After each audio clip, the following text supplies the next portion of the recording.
In 1919, my great-great-grandfather moved to the farm where myself and my family remain today, although things look entirely different. And so, to begin, I'd like you all to reflect upon your own farms and what has changed over the past 100 years, or perhaps the changes in agriculture more generally, if you're not from a farm. And so, conference, I put to you, if so much can change in agriculture over the past 100 years, what on earth will farming look like 100 years into the future?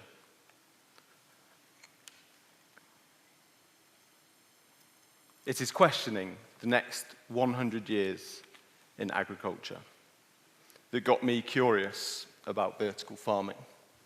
So I started to experiment with a vertical farm of my own.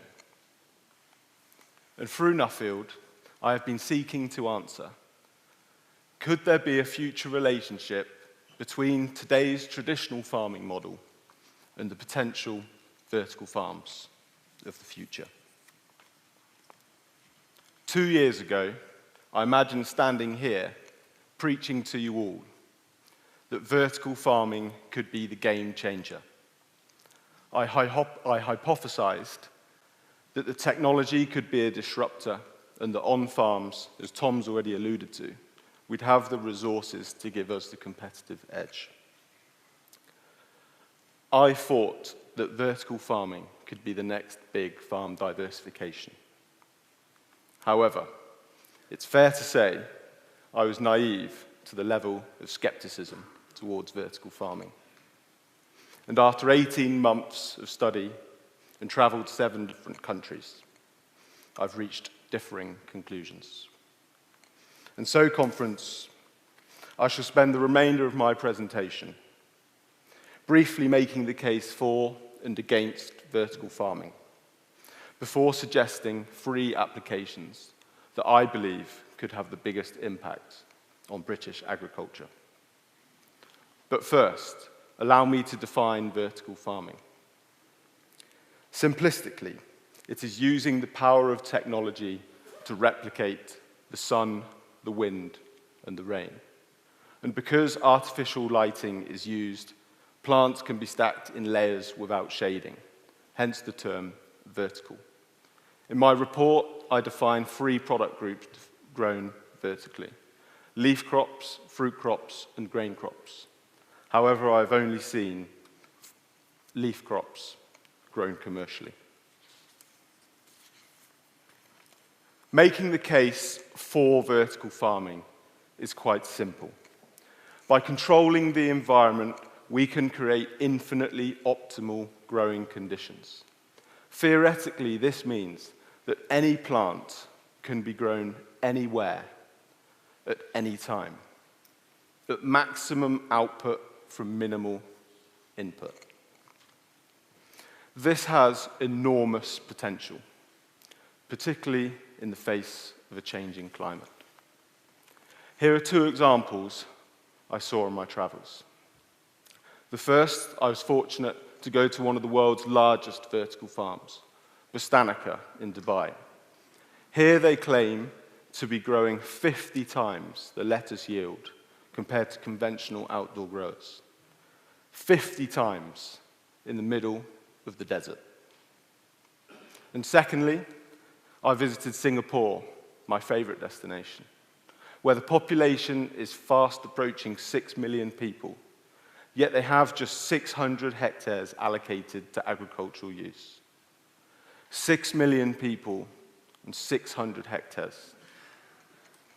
As these examples demonstrate, any plant, anywhere, anytime. But at what cost? There are economic, environmental, and social challenges with vertical farming. And the first and most obvious is economic. To compete with conventional systems, scale is essential. However, the cost of indoor growing facilities is extortionate. The cost of just 1 square meter of grow space would be in the region of approximately £1,000. £1,000 per square metre. The startup capital requirement is eye-watering. And so too is that of operational expenditure, mostly due to the energy requirement of these systems. Now, to cover the capital and operational expenditure, produce must be priced accordingly. Again, in Singapore, I observed vertically grown lettuce retailing at over 200% over the price of that of cheap imports from Malaysia. In the UK, is there really the appetite amongst British consumers to be paying premium prices for produce? Aidan Connolly, author of The Future of Agriculture, cited that by 2023, just 27% of vertical farms globally were turning a profit. 27%. The second criticism of vertical farming is environmental. Less obvious, because most operators would be boasting greater environmental credentials. But we must consider the environmental cost of energy. To provide some context, to grow just 100 grams of leafy greens would require the equivalent energy requirement to that of running a dishwasher cycle in your home. So when you're looking at the kitchen table and a bag of lettuce, and the opportunity cost is your dishwasher in the corner. Some may state that renewable energy negates this issue, but I would argue that all energy, regardless of the source, carries an opportunity cost. And this points me to the social dilemma, and particularly with net zero on the horizon.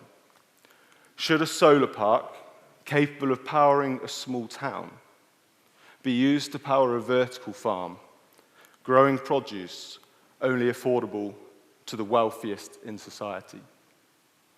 I find this difficult to justify, particularly here in the UK, where we have readily available access to fresh water, fertile soils, and natural sunlight. For these reasons, I do not think that British farms should adopt vertical farming technology for mainstream leaf crop production, particularly whilst energy is a limiting factor to society and we have access to cheap imports. In my opinion, the marketplace for premium priced produce will soon become overcrowded, already competing with the organic sector. And to my mind, the capital requirements of the vertical farms make the investment risk unacceptable. Many early adopters in vertical farming technology are already pivoting towards the glasshouse sector, and this seems sensible to me. I have, however, identified 3 opportunities for vertical farms here in the UK.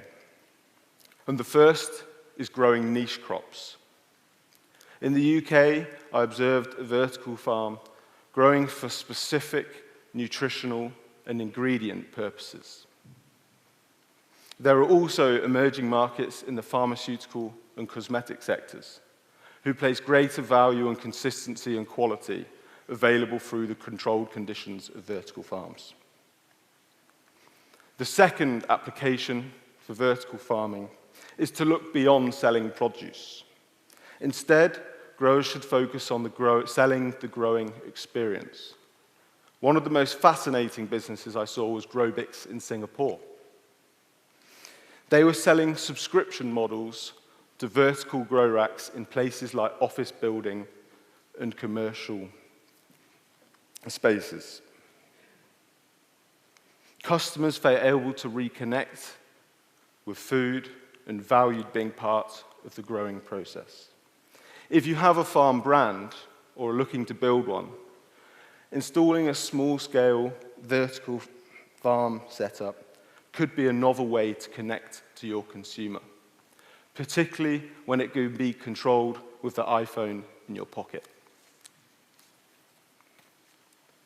The final application for vertical farms I wish to mention is the one I think will have the biggest impact on British agriculture.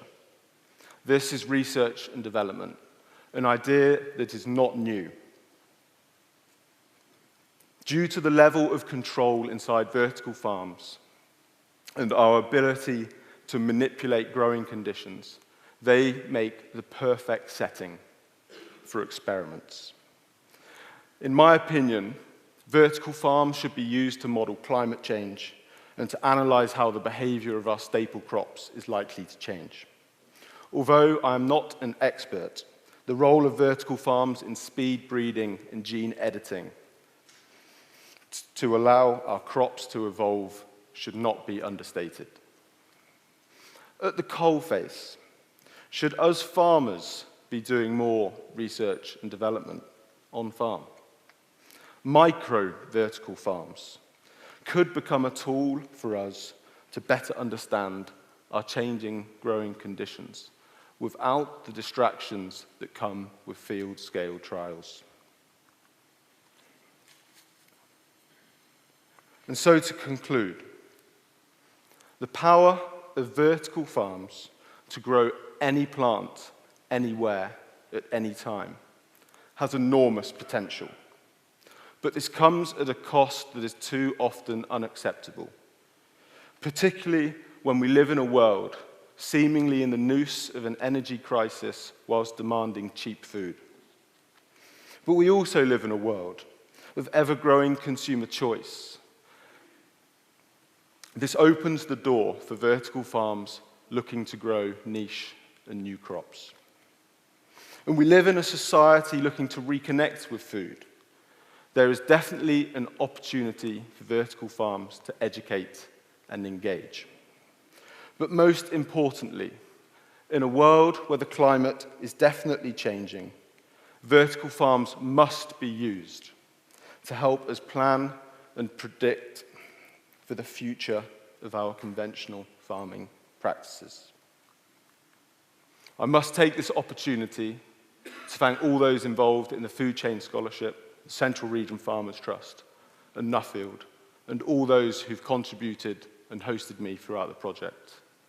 I must extend thanks to my family, and in particular, my wife, Kerry, who's been incredibly patient these last 2 years. Thank you very much.